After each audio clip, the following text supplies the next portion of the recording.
Okey, bagaimana nak menggunakan sistem JSU? Yang pertama, pergi kepada sistem JSU, sebelah menu help akan pergi kepada menu sekolah, dan apabila kita ke menu sekolah, dia akan keluar satu sidebar yang menunjukkan sekolah yang telah didaftarkan. So kita cari sekolah masing-masing sahaja, dan kita akan pergi ke contohnya sekolah SMK Sepulud. Jadi kita boleh sudah buka JSU kertas 1. Kita kena ada JSU dulu, baru kita boleh analisis item. So ini adalah PPC, PPT, PAT tingkatan 4 dan PPT tingkatan 4 ini merujuk kepada batch SPM. Jadi kita nak track untuk keseluruhan murid, prestasi murid daripada keseluruhan tahap tingkatan 4 dan tingkatan 5.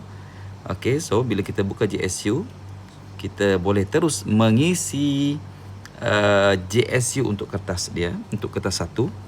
So kita masukkan skema, kita masukkan aras. Okey, so kenapa keluar warna merah ni? Sebab sebelum ni dia type kan. Sekarang ni kita boleh sudah masukkan secara drop down. Kita kena pasti tajuk ataupun sub tajuk, ataupun topik ataupun sub topik lah. Dan lepas tu kita boleh terus buka analisis item, dan kita boleh key in markah yang telah murid masukkan. Okey, so kita ada nama, dan kita boleh masukkan jawapan. Sorry, bukan markah, jawapan dia. Okey, contohnya bila kita klik, okey, dia jawab C, dia akan keluar merah lah sebab jawapan dia adalah B. Yang ni kalau dia jawab C, dia akan betul.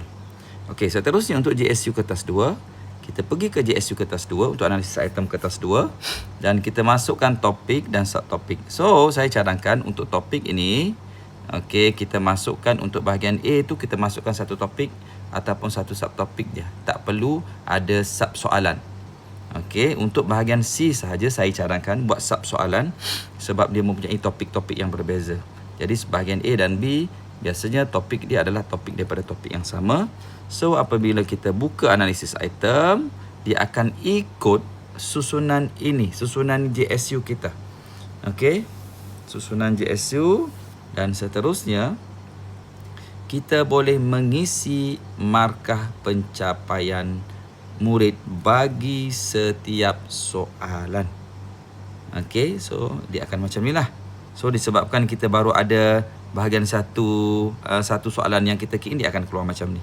So kalau kita masukkan markah, okey, contohnya 1, dia akan jadi hijau lah. Okey, so untuk lebih jelas lagi, saya tunjuk yang SMK Nabawan 2. Dia dah buat JSU dengan cantik. Okey, kita pergi kat JSU dia. Cantik sudah JSU dia. Dia ada sub soalan. Dia ada sub soalan yang kedua ni boleh sehingga huruf Roman lah. Okey, dan markahnya semua dah ada. Dan dia boleh sudah membuka analisis item. So dia sudah boleh masukkan analisis item bagi setiap soalan murid. Okey,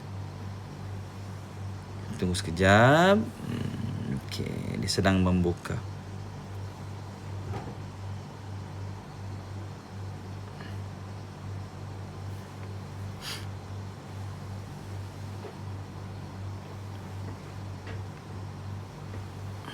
Okey, so apa yang cikgu perlu buat hanyalah masukkan nama sahaja. Contohnya Ahmad.